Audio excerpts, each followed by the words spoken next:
Salut, moi c'est Victor. Salut, c'est Arnaud. Ce programme vous est proposé par Interreg. Et on va vous proposer quelques tutos pour prendre soin de vos fruitiers. Bonjour, bienvenue à cette troisième vidéo qui sera consacrée à la taille de jeunes arbres fruitiers haute tige. Nous allons commencer par le matériel. La première chose qu'il vous faudra pour la taille d'un arbre fruitier haute tige, bien sûr, c'est une échelle. Et ceci est une échelle 3 pans qu'on peut mettre en escabeau, très pratique pour mettre autour d'un arbre sans devoir forcément l'appuyer dans l'arbre. Outre l'échelle, un sécateur. Un sécateur, il y en a différents modèles de taille.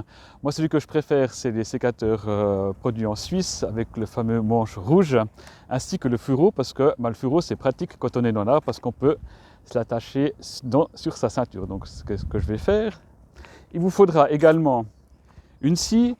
Moi, mes scies préférées sont des scies pliables, très pratiques. Même avec une scie qui fait ici 22 cm de long, on peut déjà couper du grand diamètre. Et c'est largement suffisant pour faire la taille de jeunes arbres fruitiers. Voilà, également dans un fourreau. Et aussi, on peut se l'attacher à la ceinture. Parfait.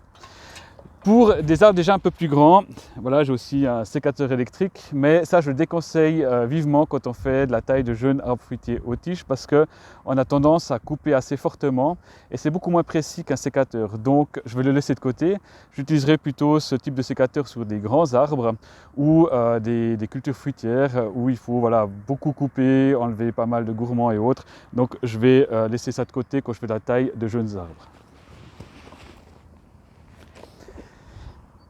J'utilise aussi un petit brûleur à gaz, ceci afin de désinfecter mes outils. C'est important lorsqu'on a des arbres qui ont été malades, typiquement s'ils ont eu du chancre ou d'autres types de maladies. On va passer un coup de flamme rapide sur son outil. Voilà.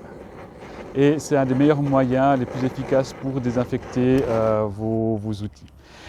C'est assez important, c'est beaucoup plus efficace que des solutions alcooliques ou des choses comme ça. Donc utilisez vraiment la flamme.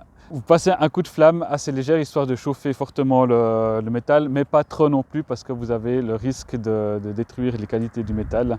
Donc voilà, il faut juste chauffer pour détruire les éventuelles maladies ou machin qu'il y a dessus. Bref, passez un coup de flamme dessus.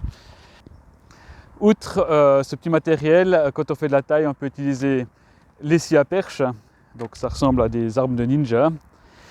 Mais ça peut être très pratique lorsqu'on va tailler des très grands arbres ou qu'il faut élaguer. Mais voilà, on n'utilise pas ça quand on a des jeunes arbres fruitiers. Et aussi des sécateurs à perche, éventuellement, pour certains cas. Mais c'est non plus quelque chose qui est fortement conseillé quand on fait du jeune arbre fruitier. Parce qu'on est beaucoup moins précis avec cet outil-là. Donc voilà, mais ça fait partie un peu de l'outillage de base.